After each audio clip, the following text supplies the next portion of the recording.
Hey guys, it's Lady Callista. This is going to be my third installment on Iron Throne, a completely immersive 3D MMO game. This video is sponsored by Netmarble, who are the developers of the game. And what I'm going to be focusing on today with you guys is really going to be around war readiness. So basically, how do you prepare for war? How do you prepare for battle? And what are the key things you should think about before you start fighting in Iron Throne? So the first one is going to be around gear. So there is a variety of different gear in the game, and there is quite a few gear sets that are battle focused. You can kind of see them on the screen there. Now what you will notice is, except for that gear right there, which is very, very rare, and you could only get it from raiding, most of the gear is going to be focused on a specific troop type. So there are 4 types of troops in the game: infantry, archery, cavalry, and siege. And the gear is going to really be focused on one of those, typically. Most of the gear that's kind of on the easier side to get. Now, some of the gear is also available via packs that you can purchase within the game. I just showed you guys that, and you can reach that directly from the battle gear screen. So it's very, very easy to find. And you also have the opportunity to craft that I'll show you later on. There's a variety of different gear in the game, just kind of as an aside: economy gear to help you with research and construction, monster hunting gear, etc.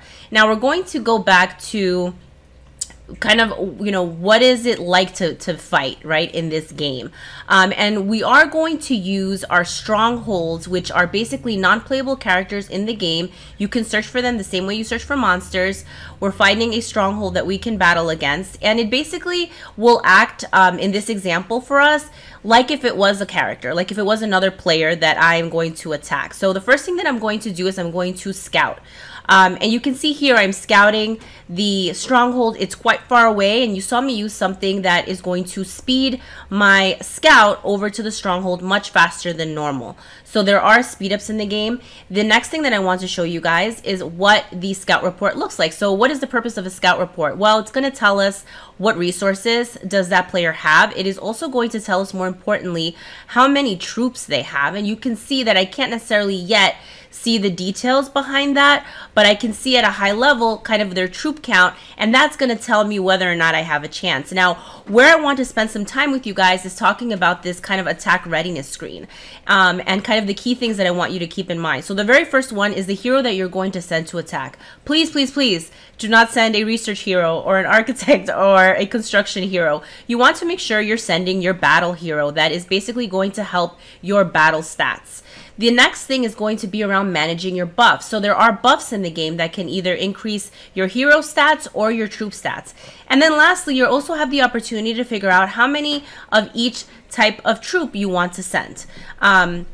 The really cool thing about attacking the strongholds is you also have the opportunity to send a dragon, and you have 3 tries. It'll tell you, you know, you've used 0 out of 3, or you have 3 out of 3 remaining. I decided to use it in this case just to kind of show you guys what the animation looks like. So we have our dragon, our hero, and our troops all going towards the chaotic stronghold.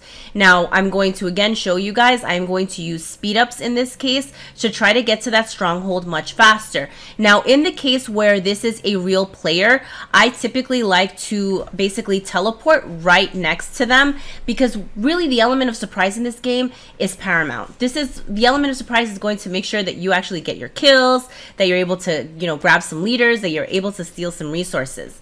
If they have time to prepare for your attack, they're going to hide their troops. They're going to potentially bubble up and use their shield, and that's the last thing that you want. Speed ups can also help with this. So if you aren't super close, you can kind of speed there to try to get there quicker and again surprise them. You can see here this is very similar to when we're monster hunting and we get a ton of rewards. So you want to make sure as you're doing your monster hunting that you're also focusing on improving the level of stronghold that you're attacking, and that you continuously are kind of pushing the envelope there and attacking kind of the right level of stronghold. So that's something to keep in mind. Then the next thing that I want to talk to you about is, we talked about the fact that there are 4 types of troops You could kind of see there in the rotunda, each of them has their individual building. You want to make sure you keep those building levels up, guys, because that is what's going to impact the tier of troops. So in the game, there are 4 types, but there are 6 tiers. That means that as you move from tier 1 through tier 6, they do get stronger. So you want to unlock tier 6 as fast as possible. And that directly relates to the level of construction that your buildings are at. So keep that in mind. What I'm showing you here is crafting equipment. So you don't only have to buy it. It is a potential to go ahead and craft it. You're going to need special materials that you can get kind of throughout the game. So that is another option for you. Now, we're getting ready for war. What are we going to do? We're going to make sure we're spec'd the right way, right? So we're going to go into our Lord skills and we're going to go into our battle tab. And because I don't have a whole lot of points just yet, there is the opportunity to kind of activate a preset. So you can basically play with what the skill point allocation looks like.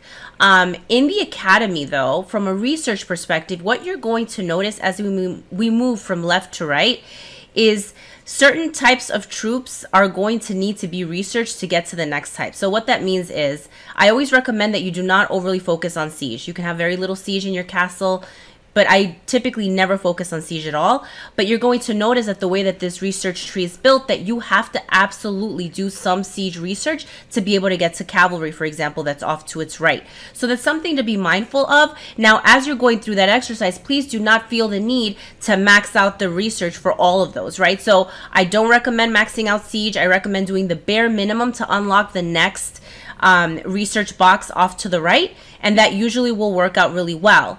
Now, in terms of what should you have in your castle, never have only one troop type.